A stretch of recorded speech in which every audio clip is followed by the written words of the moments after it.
sampai loh di puncak gitu ya. Jadi kalau ada yang bilang wah nanti kita diinvasi oleh robot, oleh mesin,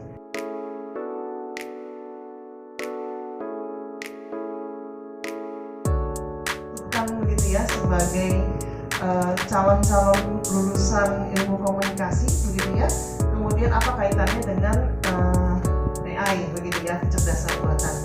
Oke, mungkin bagi yang lupa-lupa ingat gitu ya, yang namanya literasi digital, pohon ada yang lain sebagainya. Nah ini dia punya informasi sebuah tempat yang ada A, B, C, D gitu ya. Nah ketika dia sampai ke, kalau misalkan naik level lagi pada level knowledge, dia akan bisa menghubungkan kemudian supaya dia beretika, supaya dia tidak jahat begitu ya dalam sistem atau melakukan pengambilan keputusan dan melakukan analisis untuk data yang jumlahnya besar. Nah ini semuanya bisa. Biasanya data analisis digunakan untuk dunia bisnis pasti gitu ya, atau apapun gitu ya. Nah biasanya apa yang dianalisis?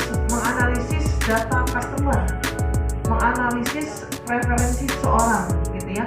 Kalau kita berjualan sesuatu, kita ingin tahu produk ini disukai atau tidak, maka kita harus melakukan data analisis. Pasti sudah pernah menggunakan entah deskripsi, entah di project-project sebelumnya pasti menggunakan ini. Misalkan setiap ada website ada chat gitu ya, bisa chat tapi yang jawab mesin gitu ya.